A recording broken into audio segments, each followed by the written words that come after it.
Historian of the Miami chapter of the Society.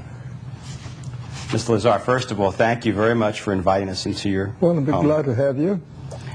What attracted you to engineering? I guess this must be going back some 80 years or so ago. Well, I was in a different business. I was very much interested in radio, and I had most of the loudspeakers at Chicago World's Fair at the lakefront were my speakers, so all rented out. Then the big crash came along in '29. It put me out of business. The banks I dealt with went broke. Even my wife's and my daughter's savings account were closed off. That bank went broke too. So I had to do something to recoup. I liquidated my business, paid everybody off to a dime, to the last dime, and decided that the next thing in this world I felt would be to eliminate the Iceman. The Iceman carrying ice to all the apartments and also taking care of all the perishables. So I asked my wife to go to the ice house. And when a big truck with ice left the ice house, to follow the truck when they unloaded the ice at a tavern or a meat market, to give me their address. Having these addresses, I went back to these places and I sold them refrigeration by telling them, look, I had a coin box. You put in 6 quarters in this box a day, and you'll never have to pay the Iceman anything and get rid of all the straw and all the dirt that you have in the refrigerator. That made me enough of money so I could afford to take my family to Florida for vacation a couple of weeks out of the year. Westinghouse induced me to go to work for them. So I went to work with Westinghouse selling refrigeration air conditioning, and my first installation was, if I recall, 4 half-horsepower sulfur dioxide hermetically sealed units, and I installed 4 blowers and an air conditioner, a small cocktail lounge. That was the first air conditioning job that I did, and it became a sensation in the north side of Chicago. I was so successful in that field, I decided to go into business for myself. So in 1930, I left Westinghouse, and I started refrigeration systems first, and then changed the name to System Engineering Corporation, and you have a record after that. What could you describe the industry? This is really the emergence of refrigeration in terms of, I guess, smaller units that could be used in commercial establishments and in residential. Yeah. The next commercial unit that I sold was a methyl chloride unit for an apartment building. I ran my lines outside through the porches, because the iceman used to go up the back porch and they had doors on the wall to put a piece of ice into the home refrigerator. So that I installed, I think it was 12 apartments was my first installation. And instead of using copper, of course, at that time I used iron pipe. But it was successful, and from then on I decided that there was a wonderful opportunity to build this type of business. Shortly after that, I heard about American Society of Refrigeration Engineers.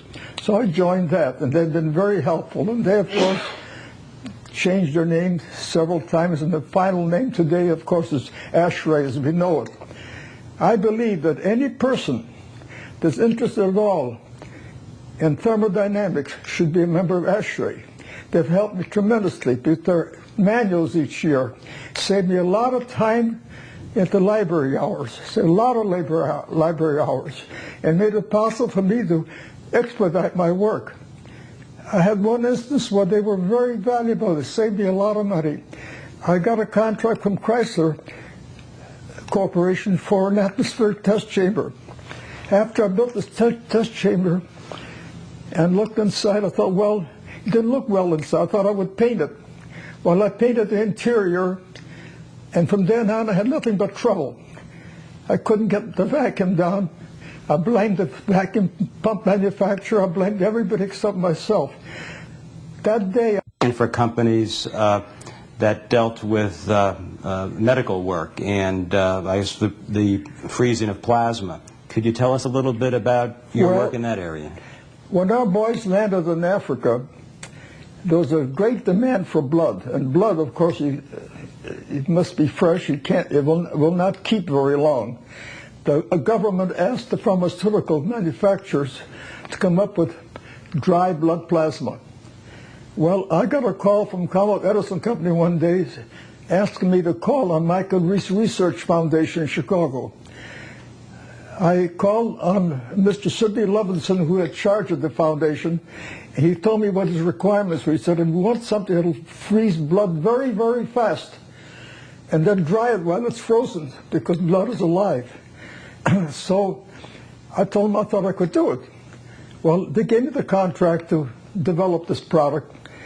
I think it took me about 10 days, and I came up with a fast drying process which consisted of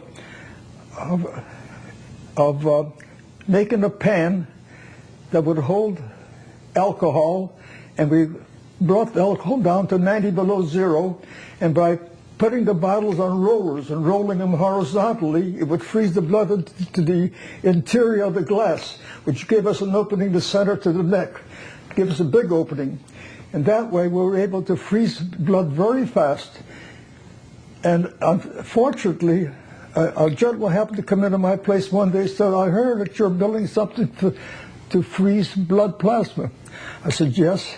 Well, he says, I have a heater that will accelerate the drying of the blood plasma. So I said, well, I'm very much interested.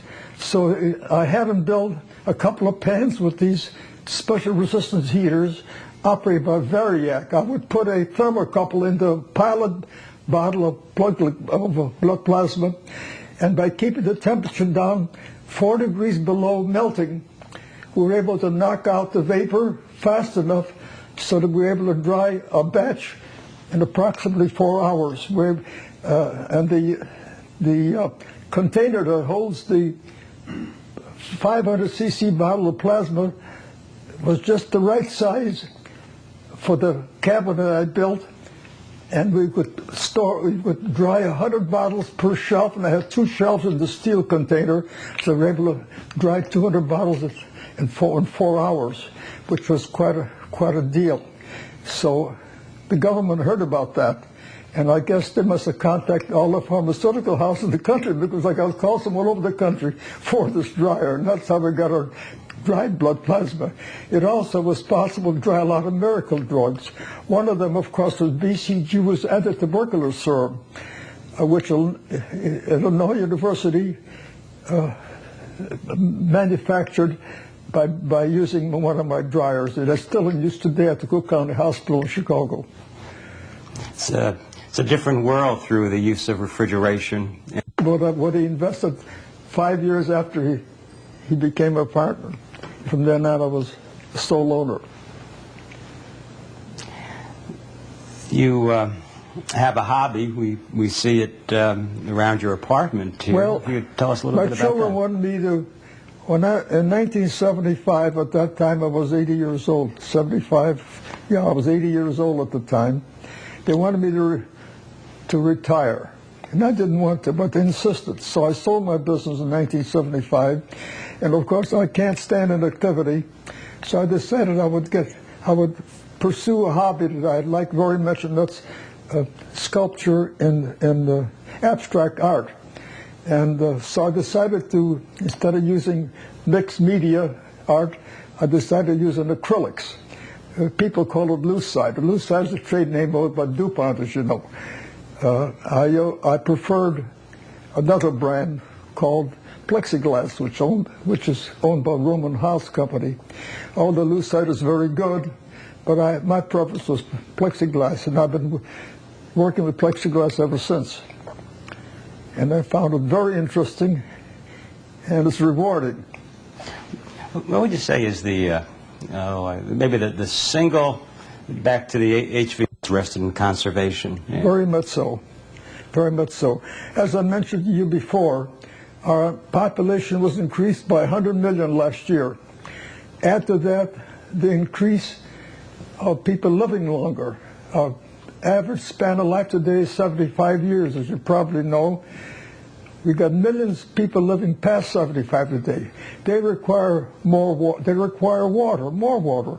The 100 million population increase requires a tremendous amount of water. Add to that amount of water required for the commercial use. We've got to be more careful in how we use our water supply today. And with energy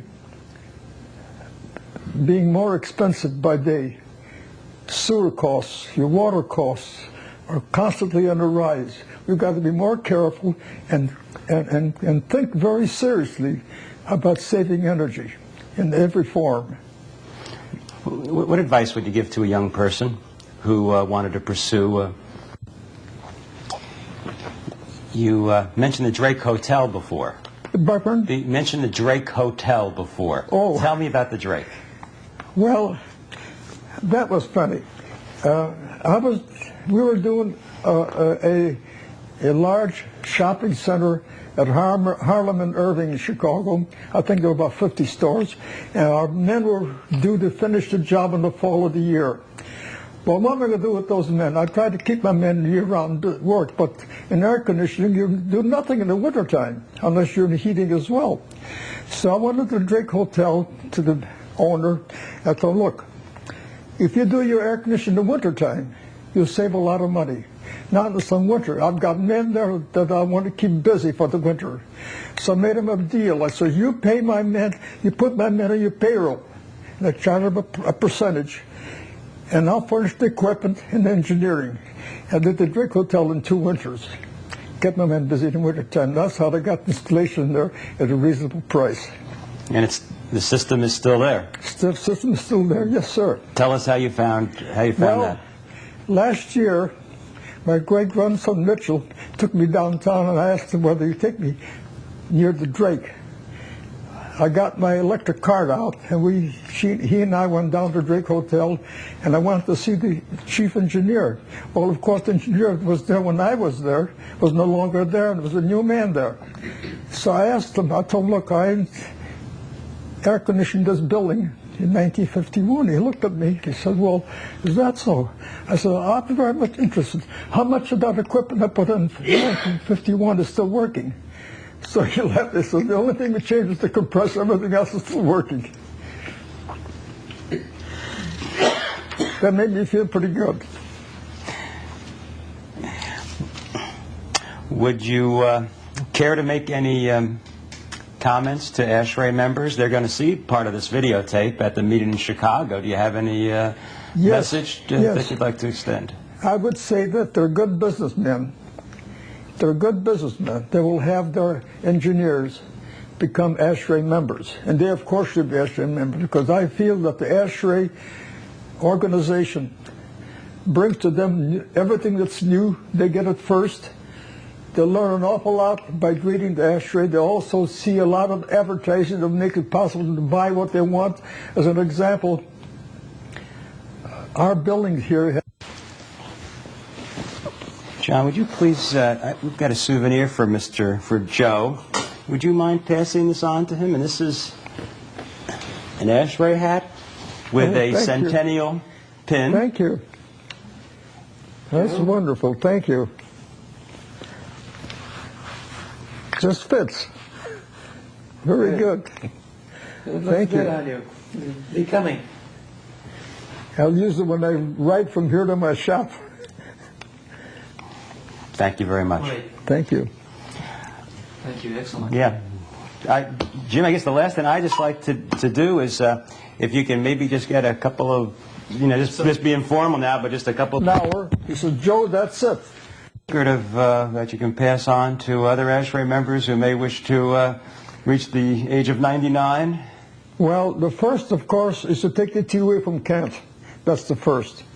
You set your goal, and you strive to reach your goal. I tell people, never worry. Never worry. Worry doesn't do anyone any good. It just makes them sick and makes them nervous and upsets them. So never worry. I strongly believe in fresh air, and I have, for the past 45 years, eliminated mostly red meats. I do my own preparation for food most of the time, and it's mostly fruits, vegetables, and nuts. And I do eat fish. I strongly believe that salmon, I think, is the healthiest of all the fishes we can eat. I don't know why, but I do believe that. One of the health faddists told me that about 35, 40 years ago, and I love salmon anyway. But I think that a person should rest when they're tired. They should rest with the fresh air, sunshine, proper combination of food, and not abuse yourself. But never, never worry. That's very important. John, would you please, we've got a souvenir for you, if you can maybe just get a couple of, just be informal now, but just a couple of... An hour. He said, Joe, that's it. That's it. But that's too far for me to go. There's a place like that in Fort Lauderdale. So we went